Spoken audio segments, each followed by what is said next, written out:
Hello, and welcome to CCCLXVI, the podcast where we talk about the last 7 movies we watched in a week. To begin this episode, instead of launching directly into the movies that we watched, I'm going to be talking about 2 deaths that have occurred in the movie industry, sort of. The first death that happened this week was David Bowie's, who was more known for his musical career, but again, he appeared in some movies that I really enjoyed. He actually appeared in one of the movies that is on our list for this week. I really like David Bowie. And later on in this week, Alan Rickman died, and that was also very sad. Of course, all people dying is sad, but Alan Rickman appeared in a lot of great films. All the Harry Potter films were great, and he did a great portrayal of Severus Snape. We're probably going to watch all those movies sometime. And he was also great in Die Hard. So, yeah. Your thoughts about these people, Benji? I think that they're both pretty good actors, especially Alan Rickman, and I'm sad that they died. I agree with you. Okay, so to begin this week, we started off by watching Inception. I love this movie. It's in my top 10. It's great.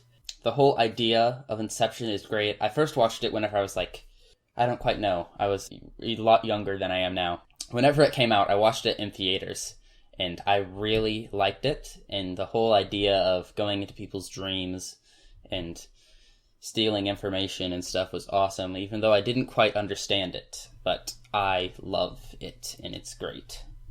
I pretty much agree with you about how whenever I was little, I thought it was really complicated, and then whenever I watched it again, this week, I was like, oh, this is actually cool. They shoot each other with guns. That's what I love about Inception, is it's very complex and intricate, yet it's also very accessible to the regular viewer. And, what would you give Inception out of 10? 10 out of 10. Yeah, I'd agree, 10 out of 10. So, were there any scenes that you liked a lot in Inception? Well, I really like all of it. It's just all so cool. Yeah, I agree. Standout scenes are definitely the beginning, the whole beginning scene where they're in I can't quite think of what it's like, a building. I'm not quite sure how to describe it, but it's that sort of Chinese-ish building. Uh-huh. And that was also really cool. And the whole ending sequence that's an hour long is amazing. And especially the part where the van is falling into the river or whatever. That is awesome. So yes, I'd give it 10 out of 10. Inception has great performances, in my opinion. It's a nice sort of thriller, and it also really makes you think a bit, which is another reason why I really liked it, is because I had never really seen a film that had made me really think about it and continually think about it for such a long time until I saw Inception, and I loved it. So 10 out of 10 for me, 10 out of 10 from you. Let's move on to The Dark Knight, which we saw later. Another Christopher Nolan film. And what are your thoughts on The Dark Knight? I really like Batman. I watched, the Batman TV shows and things whenever I was, 4 and things like that. And I liked it. The Dark Knight is overrated, in my opinion.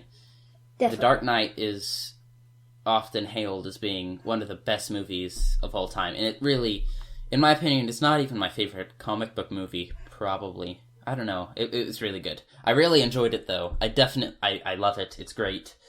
I would definitely recommend that if you haven't seen The Dark Knight, you should watch it. It's great. Everyone in it gives a great performance. Christopher Nolan is one of the best, if not the best, modern director. He's done a ton of great films. And so, The Dark Knight, it was great. Heath Ledger as the Joker is one performance that it's the first comic book actor, or the first actor in a comic book movie to win an Oscar.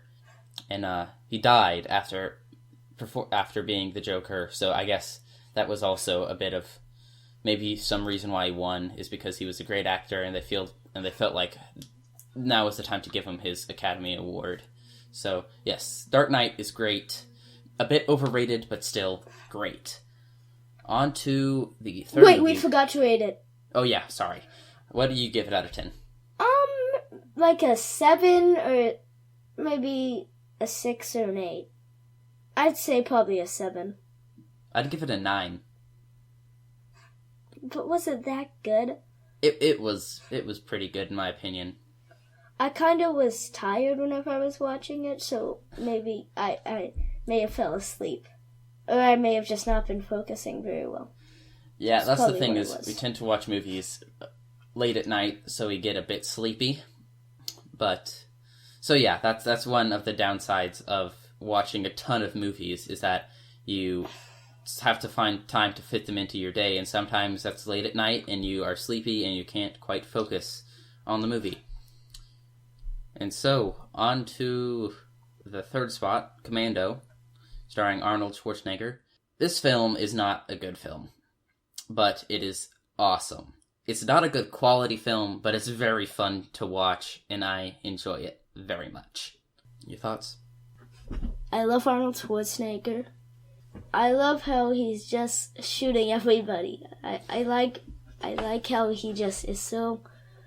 I don't know, I just like it. It's so over the top. It's a bit insane how over the top it is. That whole ending scene where he's just shooting everyone is really over the top, but I love it anyways.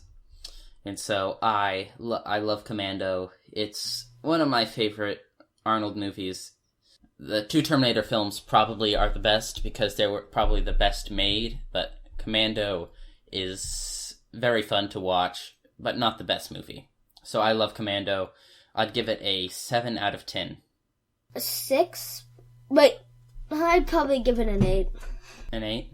Out of 10. I have to choose 7 because it was very fun, but it wasn't that good of a movie. It's really fun to watch and sort of just laugh at how over the top it is. But it's still very fun, so I don't agree with your 8, but I won't argue over it. So, the fourth movie we watched this week was Source Code, directed by David Bowie's son, actually, which I didn't even know at the time of watching that. And that was a day after David Bowie died or something, I think, so it's a bit interesting how that happened. Source Code, in my opinion, is underrated, because I don't see too much talk about this movie, but I felt that it's pretty good. It's not the best movie, but I felt it was a pretty good movie.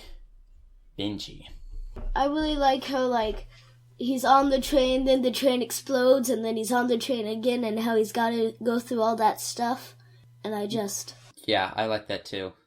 I really like the sort of repeating of it, and how each time he sort of progresses a little bit.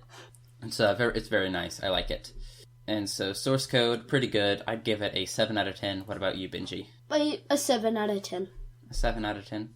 Yeah. Yes. Pretty good, but not that good. In my opinion, it is overrated, and that's probably underrated, not overrated. But that's probably one of the reasons why I'm rating it a bit lower, is because I don't see too much talk about it. And because of that, I can't really see discussions about it, and so I can't get a full, I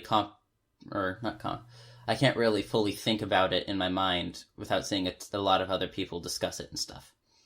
And so, the fifth movie we watched this week, which isn't really a movie, I'm not quite sure how we're going to do this, but what I think is that I'm pretty sure that the Academy of Movies and stuff, the Academy Awards and stuff, has a minimum length for what is a film and what is a short film. So I'm probably going to look that up, and depending on, I think it's changed over the years, so depending on when the movie was released, I'm going to use what the Academy says was the cutoff length for a film to judge whether or not it's a short film or a full-length film. And at the time, The Red Balloon, which is the fifth movie on our list, won an Oscar, so it definitely meets the requirement for being a full-length film, because it did not win Best Short Film, because I don't think they had that at the time. If they did, it might have won. I don't know, actually, because it did get qualified as a full-length film. So, what were your thoughts on The Red Balloon, Benji? Well, I liked it because, there wasn't that much talking in it, and I liked how they were able to, show what was happening and stuff. I agree. It's interesting how it won Best Original Screenplay at the Academy Awards, which is interesting because there's very, very little talking in it, and there's no English in it. It's all in French. But it doesn't really matter because there's no words in it, really. There's some words, but there's not too many. But I really like how they're able to tell a story using very few words, and I really liked it. That's how I feel. I really liked it. Very, very nice film to watch. It's only 34 minutes long, so I definitely recommend that if you haven't seen it. It's a bit old, so you probably haven't, that you do watch it. And I'd give it a 8 out of 10, probably.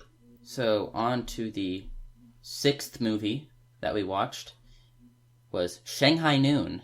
And Shanghai Noon is another one of these movies that I really enjoy. I watched a ton whenever I was little, but isn't the best movie. Shanghai Noon is really good, though. I really enjoy it. It's a very nice sort of action comedy-ish movie that does its job pretty well. And it didn't try to be a very good film, sort of like Commando, but it's a very fun film. What do you have to say about Shanghai Noon, Benji? It's very funny. Like, one of the funniest scenes is whenever Jackie Chan. Whenever he's like drunk and he's like, "Hi, horsey," and all the things like that. That whole sort of segment of the film is really funny. And so Shanghai Noon, pretty good. I'm going to give it a 7 out of 10, just like Commando. Very fun, but it's not the best film. 7 out of 10. Okay. And so, yes, on to The Prestige. We just watched this movie about a couple hours ago because we didn't have enough time on Thursday to watch a movie. So, yes, what were your thoughts on The Prestige, Benji? I liked it. It's funny because in school we were learning about like Harry Houdini and stuff, and then Ethan said we should watch it, and I didn't know it was about like magic tricks and stuff, and so I was like, okay, we could watch it. And then whenever we watched it, I was like, oh yeah, we were just learning about this kind of stuff in school. Yeah, The Prestige was pretty good. I knew very little about it going into it, but now that I have seen it, it's very good. I enjoyed it a lot. If you have not seen The Prestige, definitely do so. It was 2 hours and 10 minutes long, so it's a bit long, but The Prestige is very good. The way that he pulls off the twist, spoiler alert, I guess, is the way that he does the twist, and he sort of hints through it throughout the entire movie. I'm not going to say what the twist is, because it's not that popular of a film, because, I don't know, I feel like it's definitely one of Christopher Nolan's most sort of, not underrated, but unknown films, but it's very good.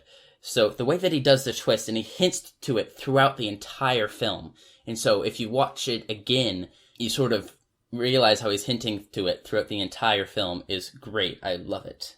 And so that's what I love about The Prestige, is the way that he pulls off, and there's actually multiple twists in the film, and that's what I love. It's great.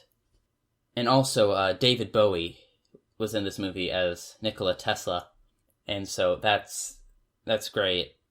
He does a really good job, and I also sort of watched this movie as a sort of tribute, I guess, not really to David Bowie since he died. I wanted to watch at least one film of his, so yes. Unfortunately, I couldn't get Alan Rickman in here. I'd already sort of planned out this week before he died. So next week we're probably gonna watch an Alan Rickman film or something with Alan Rickman in it. We should rate it. We should rate The Prestige. I give it 10 out of 10. 10 out of 10. Okay, so we both give it 10 out of 10. The Prestige was pretty good. So what are your thoughts overall for this week? Well, I thought pretty good movies all around. Yeah, pretty good movies all around. Not as good as last week, really, in my opinion. Last week we had a ton of great movies. This week we didn't have as many great movies. Some lesser known ones. This time we only had 1, 2, 3 movies that were in the top 250 instead of 6 like last week. So yeah, but still a great week nonetheless. I really enjoyed all the films that we watched. Unfortunately, I don't have too much to say about all of them because They weren't the most complex films. Inception and The Dark Knight were really pretty complex films that I feel like I could discuss. The thing is, I saw these movies a very long time ago for the first time, so I've already thought them through in my head, and it's very hard for me to talk about a movie that I've already seen and thought through. The Prestige I've just seen, on the other hand, and it's also a bit hard for me to talk about my opinions on a movie immediately after I've seen it. And that's why I can't talk about The Prestige that much. So we're in a bit of a predicament. And Commando, Source Code, The Red Balloon, and Shanghai Noon, they're not very complex movies that I can't really discuss them very much. What are your thoughts, Benji? Yeah, I agree with you. So do you want to talk about The Prestige a bit more? Well, I don't really have anything to say. You don't really have anything to say? It. So, this has been CCCLXVI. This episode's a bit short. We didn't have too much to say about the movies this week. And so, this has been CCCLXVI, as I already said, which stands for 366 movies. And that's the 366 movies we're going to watch in this year, viewing them week by week.